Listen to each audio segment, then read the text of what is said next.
people who work in the healthcare, I just have so much grace for them now because they deal with a lot. It doesn't matter how much you tell a person in that situation, like, I don't mind, I want to be here for you, da da da.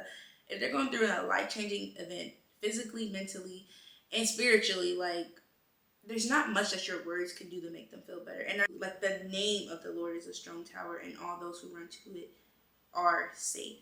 Like, just calling on his name, praying, just seeking, like, that in itself is a strong tower. And when you do that, you are safe. The strength you need, he's going to provide through your weakness. The guidance you need, he'll give you wisdom on the next steps. If we start there, I just really wonder how much trouble we save ourselves. Hi guys, welcome back to my channel, Life as Maya.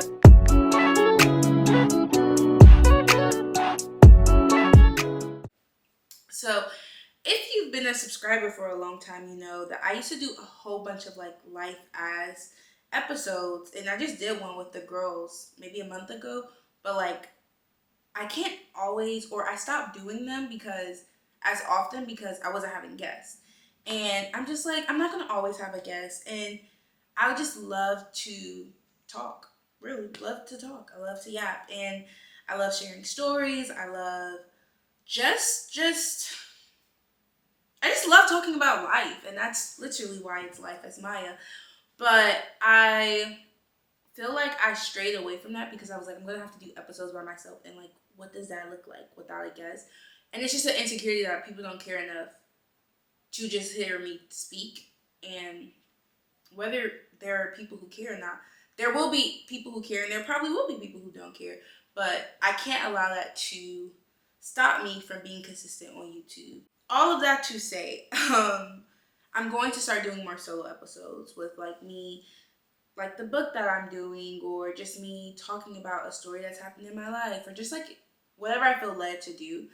And hopefully you guys enjoy these, and hopefully you stick around to watch them. I guess that's all. I guess what I was saying is you can expect more solo Life as videos, because at the end of the day, like, as much as I love guests that come on and talking to them, like, I also feel like if you're subscribed, maybe you like me enough to want to just hear me talk. I don't know. Maybe not. But yeah, anyways. So, yeah. Okay. So, today's episode, I'm just going to talk about a time, literally happened last month. But I was in the hospital for 2 weeks. And I was not admitted to the hospital, thank you, Jesus. But I was staying in the hospital with my grandma. And it wasn't even 2 weeks straight. Trust me, it had like 2 days. I had like 2 days in between me staying that I could take a break because my aunt came and stayed. But all in all, it was about 2 weeks in the hospital, and I was mentally drained. Like, being in the hospital is so draining, and the experience, I was so happy to be there for my grandma, but also it was a really, really eye-opening experience. For many, many reasons that I will get into. So let's just rewind what my July looked like. July was crazy, guys. That's why I hadn't posted in a month, because it took such an unexpected turn. Let's go back to the fact that on July 11th, oh my God, so much happened in July, but let's just talk about it. So July 11th, I went to my honeymoon. Mind you, that's also my husband's birthday. So July 11th was such a cute day. It was our travel day into St. Martin. We went to St. Martin for our honeymoon, and it was his birthday. So July 11th through July 15th, which is actually my birthday, we did our honeymoon plus birthday celebration. When I thought of it, it was just like, beautiful plan. But essentially, I should have just done our honeymoon right after we got married, and then done just a separate birthday trip. But all in all, it worked out. We both were like, this doesn't even feel like a birthday trip. This just simply feels like our honeymoon. And I was okay with that.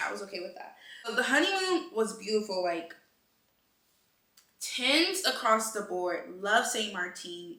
If you're thinking about going to St. Martin, definitely go. We stayed on the Dutch side. It was beautiful. We went to, our favorite beach was Mullet Bay. Literal crystal clear blue waters. It was so nice. Yeah, so I knew when I planned my honeymoon, I didn't even know that when I planned my honeymoon, I'd be going to South Carolina directly after. My brother joined the army, and he ended up mailing us that his graduation was going to be family day was going to be July 16th, and then graduation was going to be July 17th.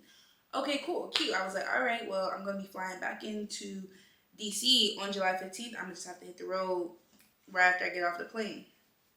Even that was a situation because our flight got delayed. Our flight got delayed in St. Martin, but then we had a layover, and that wasn't a big deal because our layover was 3 hours. Our flight got delayed 3 hours, so we already knew when we landed we were going to miss our second flight, and that is exactly what happened. So that got pushed back, and we didn't even end up landing in DC. We had to land in Richmond, and so that just was not a part of the plan at all. Thank God for good friends. Thank God for good family because my husband's friends ended up picking him up, taking him home, and then my uncle ended up picking me up in Richmond, and we drove straight to South Carolina to make it to family day at 8 a.m. in the morning. So even that, like, guys, mind you, July 15th was my birthday, so this was all happening on my birthday. So just like put this into perspective, how July started to become chaotic as soon as I touched back down. But even through the chaos, God was working because we made it to family day. I was able to see my brother. Everything was beautiful. But my grandma had just went under a very, very, very major surgery. And I don't want to tell her story. I pray that one day when this is all said and done, she feels comfortable enough. And she does have I don't know the word to describe what she's been through. And yeah, hopefully one day she'll even come on and talk about it. But so we have my honeymoon, and then so the day before my birthday, I find out that my grandma's going through a major surgery, but I'm on vacation, still trying to stay happy, still stay on my vacation. Everybody's like, enjoy your vacation, worry about this when you get home. Then I get home, my brother's graduation. He doesn't even know, because he's been obviously in basic, he doesn't even know that grandma has been going through all of this. So we're on like this whirlwind of emotions because I'm so happy for my honeymoon. I'm so happy to see my brother, but like in the back of our heads, we all know like what life is about to look like for someone we deeply, deeply care about. So yeah, so we broke the news to him. He didn't take it bad at all, thank God. But it was hard. It was hard. It was a major, like a life-changing surgery. I'll keep it there. And in my head, I already knew. I was like, if I'm going to be in South Carolina, like, I'll spend a week in the hospital with my grandma. My grandma's just somebody who's always been independent, who, like, just a private person. And she doesn't feel comfortable with just being in a hospital alone, depending on nurses that are sometimes good, sometimes bad by herself. So she's been very blessed to have family that's been staying by her side, like, every single day. And she's honestly really blessed for that because being in the hospital with her, I could, like, it's just witnessing that so many people don't have family members who can come visit them every day, nevertheless stay in the hospital with them. So, yeah. Okay, so he graduated. We landed back on Tuesday. He graduated Wednesday. And then, no, well, he had family day Wednesday. He graduated on Thursday, where it's like happy, happy, happy, happy. Everything's happy-go-lucky. But by the end of the weekend, everybody's like departing. And then Monday, I go stay with my grandma in the hospital. So this marks the 2 weeks. This is the start of the 2 weeks where I stay in the hospital with my grandma. And I kind of just gave you guys all that background because I want you guys to know, like, the state of mind that I was in. Like, I was on an emotional roller coaster all of July. Like, even prior to my birthday, prior to the vacation, like, you're just preparing for all this to start happening because at the beginning of July, I knew what was about to, like, what my life was going to semi look like.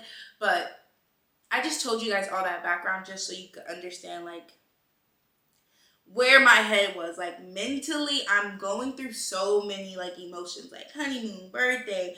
You just turned 25. You see your brother. You see, I'm seeing family. Mind you, I live the furthest from all my family. Actually, I'm the only sibling that lives out of state, lives in a state where there's no other siblings. So I'm pretty distant. So, like, I'm seeing all this is going on. It's a beautiful time, but at the same time, like, it's also deeply sad because of what's going on. So, anyway, so Monday starts the week that I start with I'm staying with my grandma. And like I said, I do want her to tell her story, so this is going to be less about her story, but more about what was revealed, and like just how eye opening being in that environment was for me. And I truly, truly, truly think it has shifted my entire perspective on life. And that's kind of dramatic to say, but it's genuinely how I feel. So obviously, I know being in the hospital probably is sad. I know it's depressing. I know people are sick around you. Like, you could know all these things and never know how it'll affect you, because I've never like been admitted to a hospital overnight. I've been in a hospital before, but I've been in and out. So I didn't know like the ins and outs of what this looks like. And it's crazy. That it's a lot. It's a lot. It is a lot. So I guess we'll just go through my experience and how it's changed my life. So just starting off with just seeing my grandma in that light. Like, you grow up and your grandparents, your parents are always your protectors, your people that you look upon. These are people that you look to for help in time of need. And so being the granddaughter there for their grandma who has to like help them with a lot of stuff, even that was like, I was so happy to be even able to be there. But also from her perspective, I could see how um, saddened she was that she even had to have a granddaughter there helping her. And it doesn't matter how much you tell a person in that situation, like, I don't mind, I want to be here for you, da da da. If they're going through a life changing event, physically, mentally, and spiritually, like, there's not much that your words can do to make them feel better. And I'm sure anyone in that situation, once they're far removed from the healing part and the adjusting part, they'll look back on it and be like, man, I'm so grateful. And I'm sure even in the time they're grateful, but like, you don't really have, some people just don't have the capacity to even think about gratitude in a moment of going through something so detrimental and something so life changing. So witnessing my grandma just like, that was so like, again, I was so happy to be there, but happiness still was like, happiness was still paired with such grief. Like, so sad to see her go through what she was going through, and also witness other people around me going through what they're going through. And that's like twofold, because you see the nurses who are coming in there day in, day out, like 12-hour shifts, and I know it's a lot of them. They're dealing with multiple patients. It's easy to be in a room all day and just think like everything's revolving around you, but it's like once you step outside of this room, like there's a family right next door going through either the same or worse than what you and your family are going through. And so I couldn't imagine being a nurse or doctor. And I have so much more respect for anybody who works in that healthcare field, like even social workers. Like, we had to deal very closely with one of our social workers to get my grandma to a different facility. And we dealt with ones who were like day in and day out and they wanted to be there for you. And then we dealt with others who probably were just plagued by what else they had going on. Sometimes you didn't feel as important. And, it's easy to be like, oh, they don't care, or like, oh, they're mean or something like that. But like truly being there for so long, it's like, maybe that's not the case. Maybe they're just down in the depths about something else that they witnessed today. And I can't even complain about anyone that works in the hospital. And I know, thank God we didn't have to deal with that, but I know there are people who are probably super mean, who don't care, and the healthcare system, or maybe not, has just, or something else in their life has made them be who they've become. I know that probably is true for some people's situation, but people who work in the healthcare, I just have so much grace for them now, because they deal with a lot. So I try to give. That's why I kind of worded it that way, like, oh, maybe they're plagued by something else, rather than be like, oh, they just don't care. Because it's easy to think that. But yeah, I was like, because essentially I became my grandma's own social worker in there. I was making calls, I was doing stuff, and like everything is like, what do they call, I think, like red tape? Everything. It's like, you're not talking to one person to get something done. I had to talk to so many people. Mind you, one of the facilities we were trying to get her to couldn't even the hospital that we were at and the facility we were trying to get her to, they were not corresponding at all. They were like missing each other's calls. So then I put myself in the middle and was calling this facility, but like I couldn't do everything because I didn't have her forms, I didn't have this, it was HIPAA and all these things. So like I had to keep going. Hey, this place needs this. Can you please send this? And then you just have to trust their word that they're gonna send it. Then you have to call back in 3 hours and be like, hey, did you guys receive this? And they're like, yes. And then tomorrow we'll give you approval or disapproval. Like it was so much of that, and I was just like, wow. Like imagine I'm doing this for my grandma. Like imagine working here. I have to do this for like a whole floor of people. Oh my god, absolutely not. It was a lot. So again, props to anyone who's working in the healthcare system and you are still passionate about what you do. Forever, forever grateful to you. So yeah, that was one element of it. Another element is watching my grandma get poked every hour. Like every other hour, she was getting some type of blood drawn, some type of antibiotics, some type of blood sugar testing. Like imagine, and I'm talking about through the night too. Like there's no peace in the hospital. There's no 8 hours of sleep. There is somebody coming in your room, and obviously, again, it is for the safety of you. It's for your health. It's to make sure you're doing good. It's okay. It's to make sure you're getting your medicines. To make sure you're getting your pain meds. It's to make sure your blood sugar doesn't go too high. It's all those things, but that doesn't take away from the fact that there's no peace. At 8 o'clock, you're not closing that door, and you can just sleep and be like, all right, we're back to the next day. No, there's somebody in your room constantly waking you up and getting poked. Like I hate needles. So watching my grandma get poked constantly, I was just like, that in itself would drive me nuts being in a hospital. Like so many people caring for you, but at the same time, like causing you discomfort. And she's older, which, I didn't even know, like some of her veins were hard to find. And there was one point they had to do it at such an uncomfortable position to take her blood. And she was so uncomfortable. And I was just like, man, like me witnessing this was so hard. But I'm just like, imagine how she feels. Like 70 something years old, never been admitted to a hospital, been in a hospital over a month, has to have a lot of help doing a lot of things, and constantly in discomfort. Like I can understand why my grandma she was agitated, she was ready to get out of there. She was trying to remain positive, but she was still going through so much that it was hard for her to. And honestly, just being there for your family is only but so much you can say to make somebody feel better. And that's just the truth. I think your presence is of help. Your actual help is of help. Like getting them food that's not the hospital food and helping them, that's all helpful. But like at the end of the day, somebody going through something like that, it's hard. Like I could not imagine.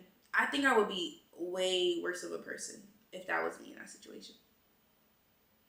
Maybe. Hopefully the grace of God would have carried me. But yeah, that was another element.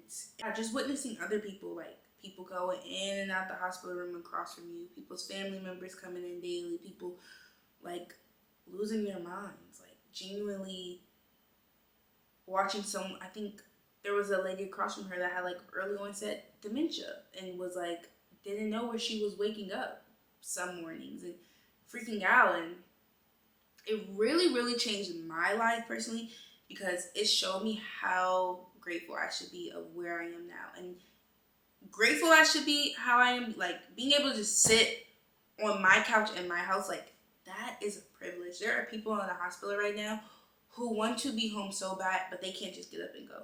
Or who want to take a walk, but they can't because they're bedbound. Who want to just be in their own bed, but they can't because they're in a hospital. Who just want to go and cook, and they can't because they're in a hospital. And that just sounds like, duh, they're in a hospital. Of course they can't do that. But then it's like, no, like, I don't know how to describe it. It's like things we take for granted each and every day that are easily accessible to us. People who are sick in a hospital genuinely don't have that. And I don't know, for me that just hit home because I don't know, I never thought of it that way. I never been in a hospital. I didn't think like, I don't know why that was just so shocking to me. Like things I took for granted, like there's someone sick in a hospital that I can't do.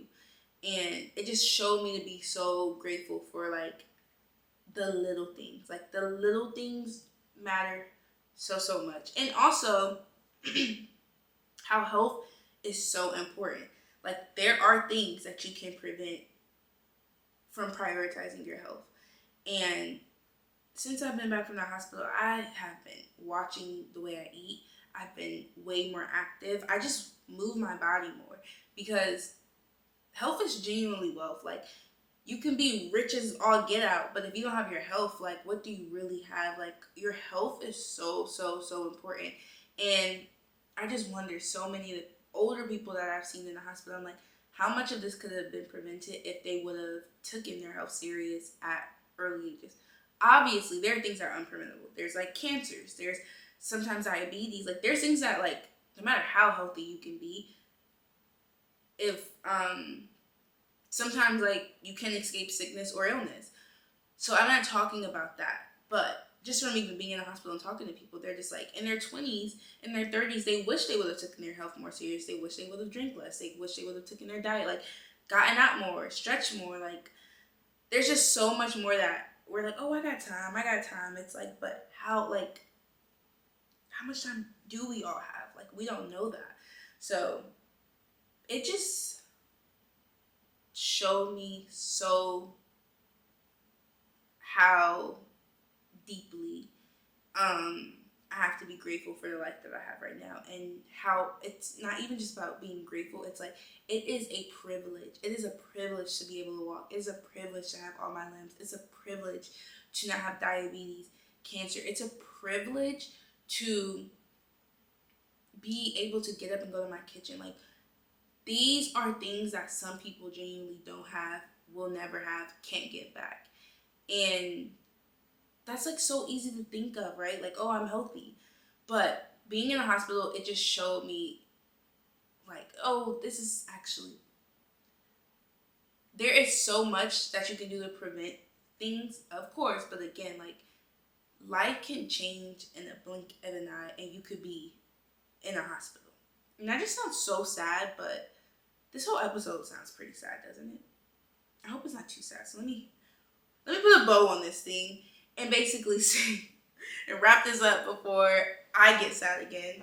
Being sad was also so beautiful because I deleted social media for the whole time I was in the hospital. I just knew I was not about to be in a hospital room with my grandma just scrolling on social media when I got bored. That was just not going to be it. That was going to drive me crazy, and I knew that. So I made sure to delete all social media. I took 3 books with me. I took my Bible with me, and that in itself was eye-opening. Like, I spent so much more time with Jesus, being in my word, praying, like, truly praying, like, truly seeking the Lord, and spending constant time with him. And it's so funny, the 2 times that I, like, really was, like, weeping out of prayer was when I would get in the car to, like, go run an errand or something, just outside of the hospital room, and I would talk to him. And I would just be like, wow, I just truly feel his presence more. And it was just like, it was such a reset. It's so crazy when you put the social media down, like, how you could really go touch grass. It's so interesting. Because, like, how did life get here? Like, we live on our phones more than we live in the real world, but another video. That's a whole nother video. But I learned, it just changed my life because I learned to be so much more grateful, to be also that just the no social media thing and just spending time with God, like, has now been, like, I've always tried to prioritize God in my life, but that has really shown me, like, how you really need God in your daily life. Like, I would not have been able to get through that mentally if I didn't have Jesus. Like, God gave me the peace to be there daily. Like, no matter the circumstance was the same, the environment was still the same, it was still a hospital, it was still sad. I truthfully, bluntly speaking, I didn't want to be there, but the peace of God that was with me the entire time truly surpassed all understanding. Because there was no way that, with all those circumstances, I was still able to be at peace being there. I was still able to be okay with being there because God truly carried me. And I love when we get to witness God. Like, I love when we get to witness God through his miracles, wonders, and signs. And when he does, like, he opens a new door for you, or he blesses your bank account, or when he, just does these crazy things. But it's just like the things you don't even realize that you need until you're in a moment, like peace, like rest. It's in those ways that when he shows up, I'm just like, wow. God, you're so good. God, you're so real. And God, you're so near. Like, you care about the intricate parts of my life. And it's in those situations that show me, like, wow, like, I really serve a great, kind, gracious, loving, thoughtful God. And that's like, through his word, you get to really learn his character. But then when you see it play out in your life, it's just like, wow. Like, me and God go together real bad. Like, July really showed me that, like, I genuinely, God has my life in full yes format, whatever that is. God has my life. He said go left, I'm going left. He said go right, I'm going right. He said go straight, I'm going straight. Like, I don't even know, like, how to put into words just how. And I even asked, like, why? Like, why am I here? Because the original plan was for me to only be there for a week, but then I did feel, you know, obedient to stay longer. And I would be like, God, I feel like you're setting me down now, but like, for what? And leaving the situation, I could truly just, I don't know. I still actually don't know the full answer to that, but I know what I walked away from is, from that whole 2 weeks, is gratitude. To be like, gratitude is the name of the video, like, life as gratitude. And to be so grateful for where I am, but to also know that, like, God is a God that, like, I want to say this right, so I don't even want to rush this thought. The name of the Lord is a strong tower, the righteous run to it and are safe. For some reason that comes up. Jesus shows up in so many ways of our life. But I think sometimes, because we always expect God to show up in big ways, we forget that it's sometimes the small things that he does that truly, like, solidifies that he is near, and that he listens, and that he cares. And keeping me at peace, keeping me safe, keeping me comforted through those 2 weeks of solitude, of just being in around so many people who had so many different energies, and a lot of it was, like, very depressing. Being kept through that is like, he is true. Like, the name of the Lord is a strong tower, and all those who run to it are safe. Like, just calling on his name, just praying, just seeking, like, that in itself is a strong tower. And when you do that, you are safe. Like, you are safe. You are kept. Oh my God, I don't even know. Like, I don't know. I don't want to, like, this is all just coming up, but that is truly how I felt through it. That is just truly how I felt through it all. And that is the best way that I can describe it. Like, I felt safe, even in what felt like uncomfortability, what felt unsafe some nights. I was safe because I kept the Lord near, and I kept him near, and he stayed near. So thank you, Jesus. But I hope this all made sense. I knew exactly what I want to talk about. I didn't really plan a format, but hopefully you gained something through this. Hopefully if you are going through something, this would be my life advice at the end of the episode is, if you are going through anything, if you are seeking the Lord's hand, if you feel uncomfortable, if you're in a situation where you're like, why am I here? The biggest advice I would be is to seek the Lord through it and run to him. Like, a lot of times we go through things and we look to God as like a last resort. Like, I'm gonna do all these things in my own will and in my own strength, and if none of this works, then I'll go to God. And sometimes it's not even a conscious thought. It's just something we naturally do. But if you're going through a situation, seek the Lord first. Seek the Lord first. Prayer, getting in his word, calling on his name. Do those things first. And then the strength you need, he's going to provide through your weakness. The guidance you need, he'll give you wisdom on the next steps. If we start there, I just really wonder how much trouble we save ourselves.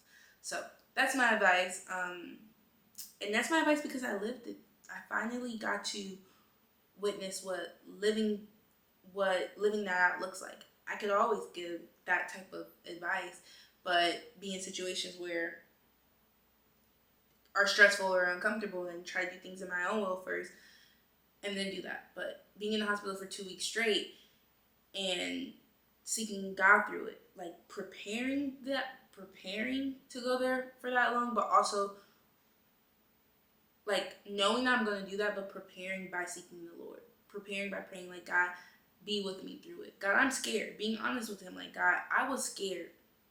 I didn't know what it was going to look like, but I sought the Lord first. And the only reason I even think I made it through those 2 weeks, walking out with gratitude and gratefulness, with gratitude and not depression, with health, with a healthy mindset and not sickness or illness, is because I sought the Lord first and I witnessed his keeping power in real time. And for that, I am so, so grateful. Yeah, why does that make me a little emotional? But I hope you guys enjoyed this video. I have so many more coming. I love YouTube. This is my favorite like social media. I don't like short form as much as I do long form. So I'm going to be posting way, way more. And I hope you guys enjoy. Drop any topics that you want me to talk about because I think that's fun too, to get you guys real feedback. And yeah, I will see you guys on the next video. Please like, why did I like shake? But seriously guys, like, comment, and subscribe. We're almost at 2,000 followers. 2,000 subscribers. I think currently as it stands, we are at, no, I think currently as it stands, we're at, I need 32 more subscribers to get to 2,000 subscribers. Like, if 32 of you guys watch this video and aren't subscribed, if you just click the subscribe button, I will be at 2,000 subscribers. Like, don't you want to see a girl win? I want to see you win. You want to see me win? But yeah, love you guys, and I'll see you guys on the next video.